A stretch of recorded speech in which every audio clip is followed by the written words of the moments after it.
the fear of missing out, FOMO. We're addicted to what if. Imagine you're watching a movie, and there's a scene where a character stands outside a window looking in at a party they weren't invited to.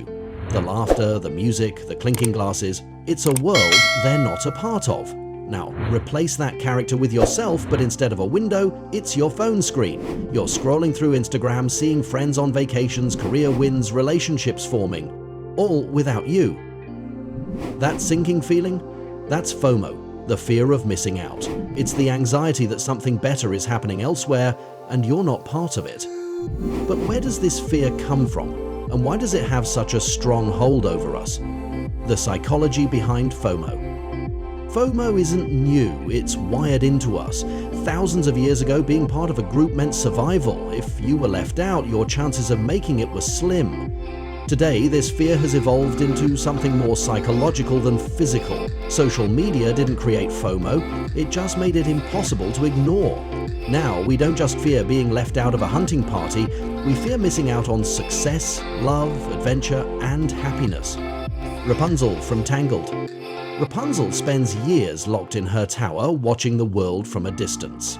Every year she sees the floating lanterns, wondering what they mean and what life is like beyond her walls. The fear that she's missing out on something bigger eats away at her until she takes the leap. Just like Rapunzel, we spend so much time looking at life from a screen, convinced that everyone else is experiencing something magical while we're stuck in the ordinary. The social media trap. Social media has turned life into a highlight reel. You see someone getting engaged, but not their past heartbreaks. You see someone traveling, but not the financial stress behind it. You see someone buying a house, but not the sacrifices they made to get there. The reality is, FOMO thrives on illusions. Mark Zuckerberg in The Social Network. Mark's obsession with exclusivity fuels his creation of Facebook. He watches others from the outside, desperate to be part of an elite circle. But even as he builds a platform that connects billions, he's still alone. The irony? The very thing that fuels FOMO today was created by someone who constantly feared missing out himself. Why FOMO makes us miserable. Here's the problem.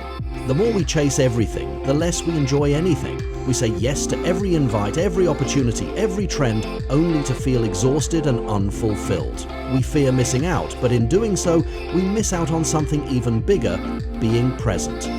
Do you remember Howard?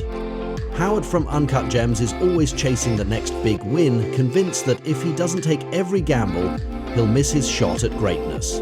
But his relentless pursuit of more only leads to chaos, stress, and ultimately, destruction. In many ways, FOMO pushes us into the same spiral, constantly reaching, never content. So, how do we escape this cycle? By shifting our mindset. Limit social media consumption. The less you compare, the more content you feel. Practice gratitude. Instead of chasing everything, appreciate what you already have. Embrace JOMO, joy of missing out. Sometimes missing out means more peace, more rest, more fulfillment. In Tangled, Rapunzel finally sees the lanterns up close and realizes that the adventure she longed for wasn't just about chasing a dream, it was about experiencing life in the present. We don't need to chase every experience to live a fulfilled life.